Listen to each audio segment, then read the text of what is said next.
Então vamos lá para o segundo vídeo do capítulo de pneus.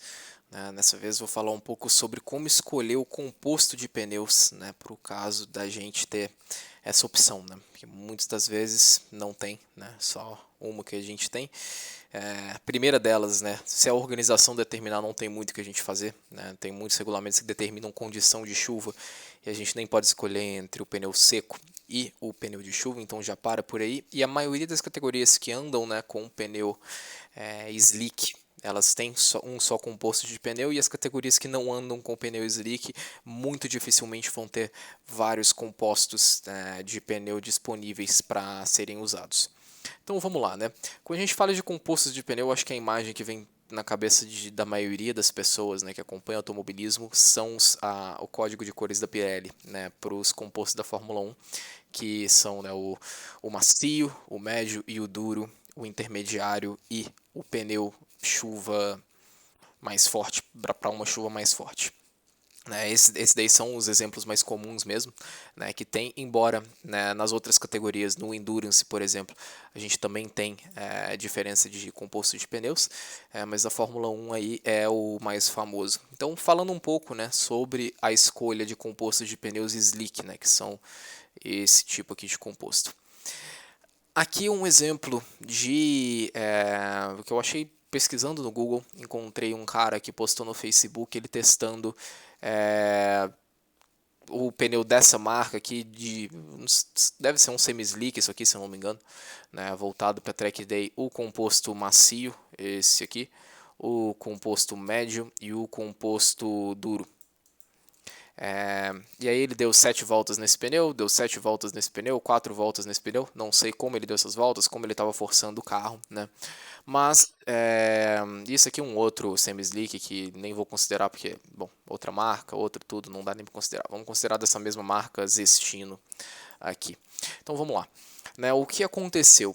Provavelmente, por temperatura, esse pneu aqui aqueceu mais rápido, a gente consegue ver um acúmulo de borracha maior, um desgaste maior aí da borracha, principalmente pela questão de temperatura que a gente vê um pouco desse graining aqui do pneu, que é uma coisa que eu vou falar um pouco lá sobre os danos que podem acontecer lá no pneu, mas principalmente aqui de desgaste. Aqui a gente vê um aquecimento mais localizado, mas também gastou mais, e o pneu duro que gastou menos, porém a gente vê aqui nessa parte aqui de fora um dano considerável aqui, mostrando até a carcaça do pneu. Então aí, baseado nisso, eu já dou a dica para o primeiro fator que a gente escolhe, esses compostos, a utilização de temperatura deles. Então a gente vê que todos os pneus chegaram danificados, de alguma forma. Porém, esse pneu duro aconteceu aqui provavelmente um superaquecimento localizado aqui nesse ponto, porque ele devia estar deslizando demais e acabou gastando aqui perto aqui dos ombros, e aí causou esse superaquecimento.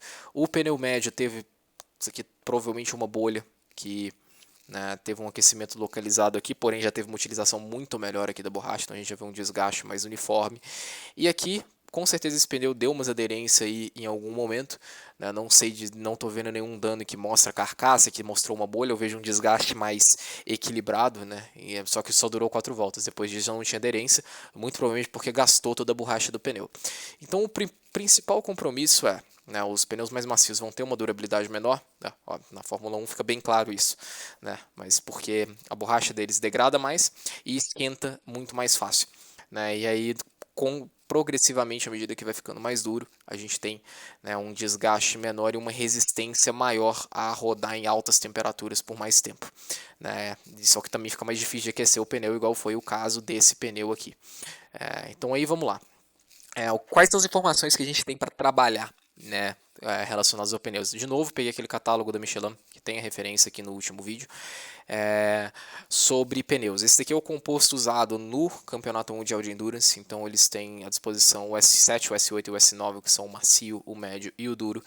Aí tem recomendações para o tipo de superfície, qual que ele se aplica melhor, se ela é lisa, se ela é pouco abrasiva, se ela é muito abrasiva, a condição de uso do pneu e temperatura do ar, porque provavelmente eles fazem uma relação disso com a temperatura de pista, com a capacidade do pneu de se resfriar, que é recomendado. Então a gente vê assim, que dependendo se a gente estiver numa condição pista muito abrasiva com uma temperatura muito fria, se a gente for para um pneu duro, que é o que pede aqui a muito abrasiva, provavelmente ele não vai pegar a temperatura, e aí ele vai se danificar pela temperatura. Então são principalmente esses dois fatores. A gente considera a abrasividade do asfalto, o desgaste do pneu que ele vai ter, e a temperatura de operação que ele vai estar submetido, né, que depende da temperatura ambiente da pista. E aí os fabricantes dão uma tabela para você ter uma matriz aí de decisão, mas o teste, né, vai ser aí a principal ferramenta, olhando por aqueles sinais que eu comentei naquele último exemplo. Claro que para pneu slick vai ser um pouco diferente, né, a maneira que eu desgasto, mas sei que aquela imagem estava bem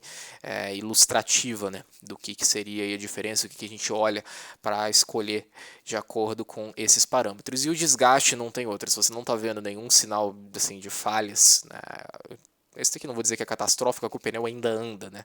Mas falhas aparentes no seu pneu, o desgaste vai vir pelo tempo de volta mesmo. Porque você tem que lembrar que assim, a borracha ela esfria e o pneu fica mais feio do que ele está aparecendo lá na pista. Pneu bom é pneu rápido, então se ele está virando um tempo de volta legal, faz a conta aí de degradação, ver se vale a pena trocar o pneu durante a corrida. Claro que para uma classificação você vai querer andar mais rápido, aí entra custos, enfim, entra diversos fatores, né, que você deve analisar. Mas falando de desempenho, são esses daí que eu comentei. E aí vamos lá, pneu de chuva, né? Como que a gente escolhe? Eu vou trazer aqui dois, né, guias aqui da Michelin de novo para o Campeonato Mundial de Endurance, que eles têm dois compostos, né? Esse aqui que é o pneu de chuva deles, esse aqui que é o pneu de chuva pesada, né? Então esse pneu aqui, né? Você tem aqui a condição, que é chuva leve, vamos dizer assim, e a condição meio que intermediária, né?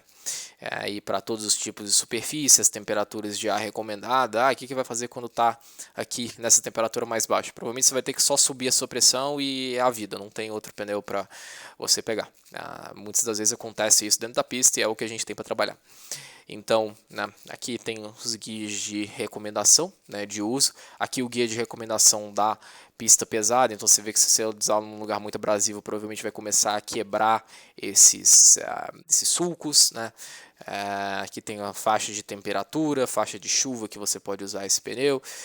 Então assim, isso aqui é o guia geral, né, de como, então assim, praticamente a quantidade de água que está na pista que vai determinar qual pneu que você vai usar, se você vai usar esse, ou assim, se a pista estiver secando, que é o próximo exemplo que eu vou trazer. Esse aqui é um pneu de MotoGP que foi usado numa pista já praticamente secando. O que acontece? A borracha começa a se desprender do pneu mesmo, né? Então aqui a gente vê um aquecimento muito grande, a gente vê esse graining muito forte aqui, né? Que é o pneu que começou a aquecer lá de fora para dentro e a borracha começou a se desprender, que nem uma borracha de escola que você fica freneticamente passando na mesa, no caderno, ela começa a desprender pedaço. A mesma coisa acontece com o pneu de carro de corrida. Então aí aqui você vê que já o tanto que já desgastou, né? O pneu você tem que pensar que ele passava aqui, meio que seguia aqui uma reta. Então aqui essa área aqui é totalmente, né, desgastada aí pelo pneu. E aí isso vai ficando cada vez pior. Essa aqui é a imagem dos pneus do Hamilton na corrida, se eu não me engano, de 2020 de Istambul. Né, que a gente, aqui é eles fora do carro, aqui eles no momento do pit stop, que ele estava já 50 voltas com esse pneu, e aí a Mercedes resolveu chamar ele antes com medo de acontecer o que eu vou mostrar no próximo slide. Então você vê aqui umas marcas aqui da carcaça aqui do pneu, poderia ser que o pneu aguentasse? Talvez, né, mas pode ser também que acontecesse isso. Isso aqui é um pneu que foi China, se eu não me engano, essa corrida. Posso estar enganado, mas aí ele já começa aqui, já não tem mais borracha nenhuma, já está aqui na carcaça do pneu de fibra. E aí para ele delaminar e ter uma falha catastrófica, no caso aqui a falha catastrófica foi que não tinha aderência nenhuma e ele acabou parando na brita. Que a gente tem que pensar que isso aqui realmente é como se você andasse naquele strike de drift, né, nesse ponto. O que estava encostando no chão era praticamente fibra de vidro. Num chão que provavelmente estava um pouco sujo, um pouco molhado, não estava aqui na pista, então não devia estar sendo fácil para ele. Então, o que acontece se você estende muito, né, o que você roda com o seu pneu de chuva, o seu pneu vai simplesmente se desfazer e você vai ou ter que chegar no box com o pneu furado, ou então vai acabar abandonando a corrida por conta disso. Então, assim, como que a gente decide quando colocar o pneu de chuva, né, e quando colocar o pneu seco? O pneu seco, geralmente, o box vai ter mais informação do que o piloto para passar para ele, olha, tá na hora de colocar. Claro que se ele sentir que o pneu já está começando a laminar, sentindo vibração, isso aí é imediatamente um sinal que você tem que trocar. Mas pelos tempos de volta você é capaz e deve ser capaz de acompanhar isso, né? Ver se vale a pena você gastar o tempo para trocar o pneu e colocar um outro e pensar também, né, na evolução da pista. Se ela está secando muito rápido, né, vai acontecer isso aqui com seu pneu e o desempenho só vai piorar. E a chuva, né? Geralmente, assim, o piloto vai ter uma informação melhor do que a sua de como está a condição, se precisa do pneu de chuva ou não, né? Se o seu piloto não for muito experiente, né, preze pela segurança, mas trabalhe, né, com a informação que você tem. De nada adianta você colocar nessa condição de pista secando, que o para-brisa molhou, mas a pista não está molhada, você colocar ele num pneu de chuva, né, que vai acontecer. Se sair muito rápido, o pneu vai se desfazer em uma volta, é muito rápido, né, se tem um trecho seco na pista. Então, isso aí geralmente é uma situação que causa até interrupção, safety car, porque realmente não tem condição de você andar com um pneu de chuva no seco, a não ser que você vá muito devagar. Então, sempre tomar esses cuidados, né? Passei alguns guias de como avaliar, né, aqui a condição do seu pneu, qual composto aí utilizar, um pouco sobre como os fabricantes passam isso e sobre como eles passam aí sobre os pneus de chuva e os danos que a gente olha, né, no pneu de chuva e no pneu seco para escolher o melhor composto. Obrigado aí pela atenção do vídeo e até o próximo episódio. A gente vai falar sobre danos e desgaste de pneus. Obrigado.